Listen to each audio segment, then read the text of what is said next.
Hey there, lovelies. It's Lillyvette with Flow for Balance. Today, we're going to continue our talk about blocks. This is the second video I am doing on blocks. Our first video was all about blocks on a low scale, so close to the earth, low. Today, it's going to be standing poses, so high and further away from the earth. So go ahead, grab your mat, a couple of blocks, and I'll see you in a few minutes.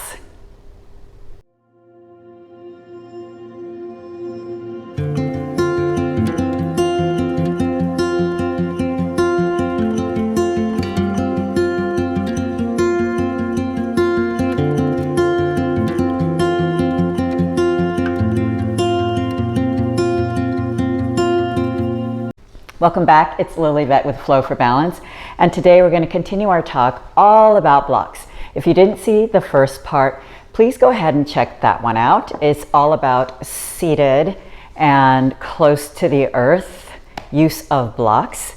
Now we're going to continue with standing poses using our blocks.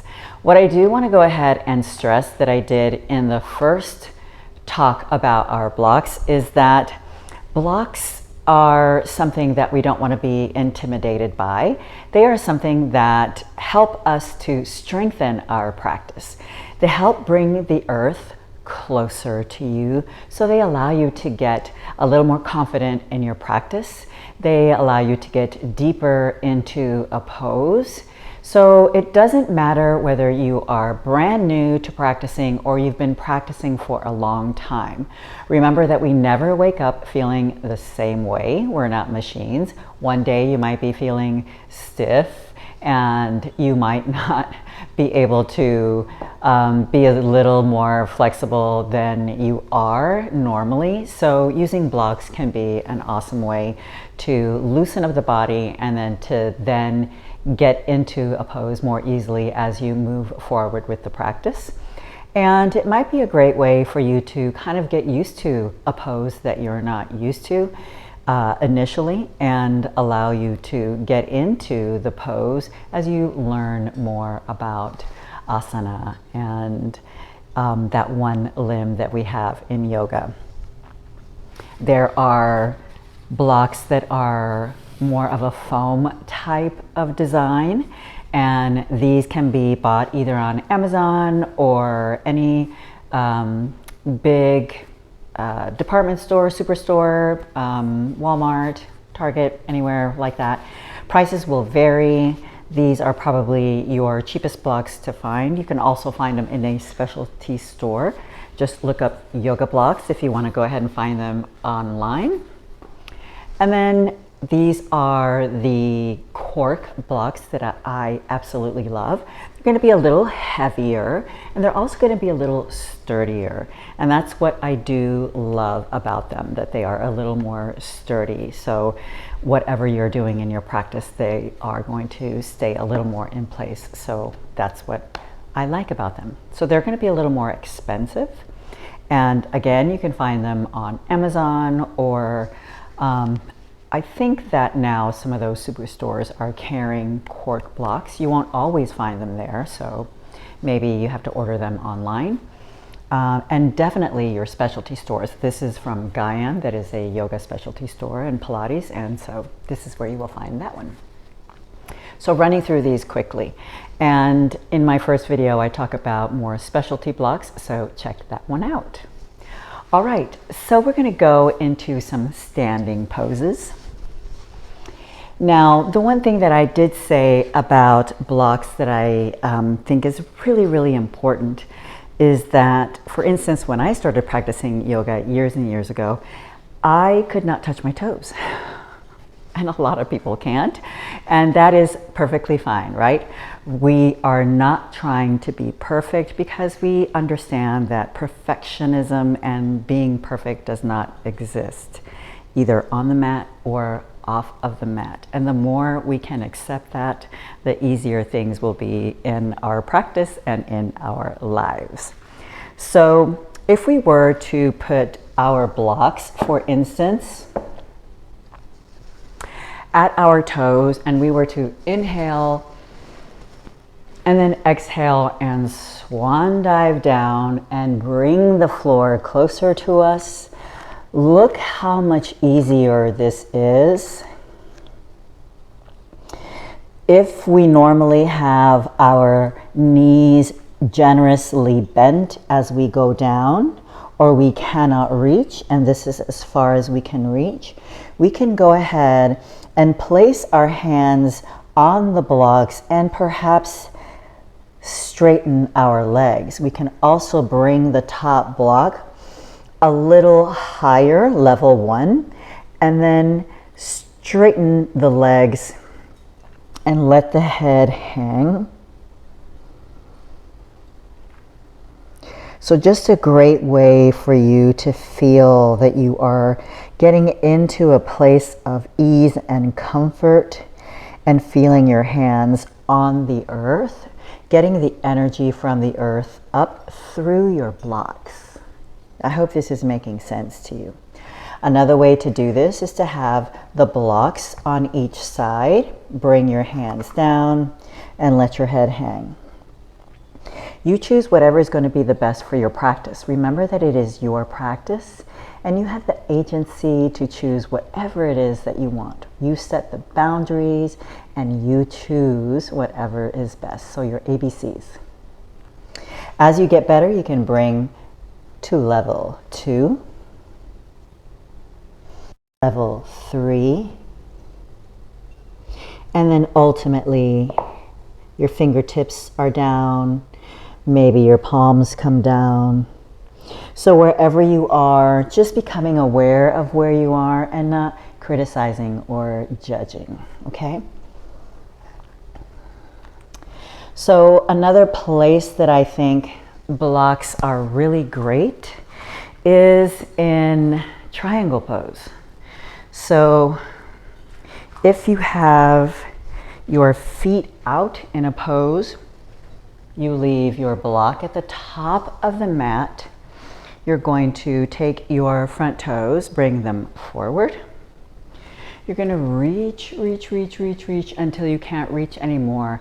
And then you're going to take that hand and bring it down to your block. If it's at level 1, that's fine. You're not letting that top shoulder collapse as you reach for the earth.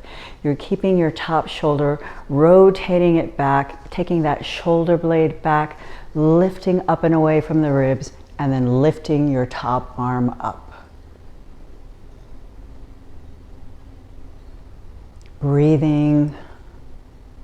You can even go from here into extended side angle, still with your hand on the block, feeling the energy all the way from the toes to the tips of your fingers.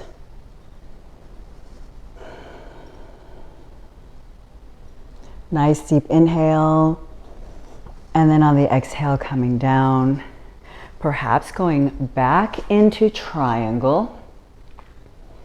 And you might want to go into revolved triangle, which is a very challenging pose. It's also a pose where you balance, taking the opposite hand, bringing it onto your block,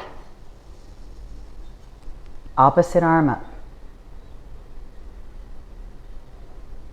Bringing it down, bringing your other block here, standing splits pose, and letting your head come down.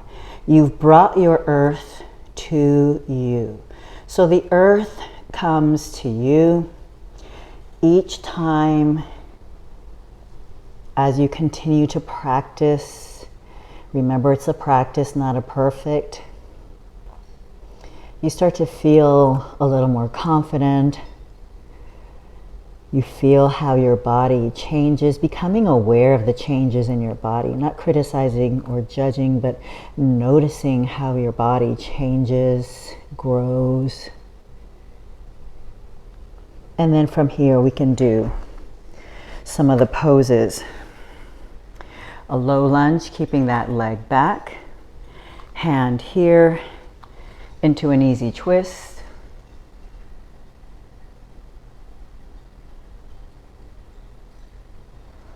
Bringing that down, taking the leg, bringing it back in.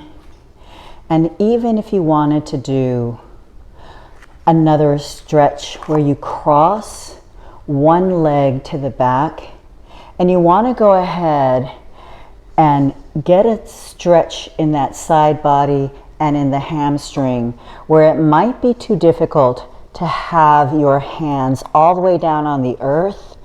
Lift the earth to you.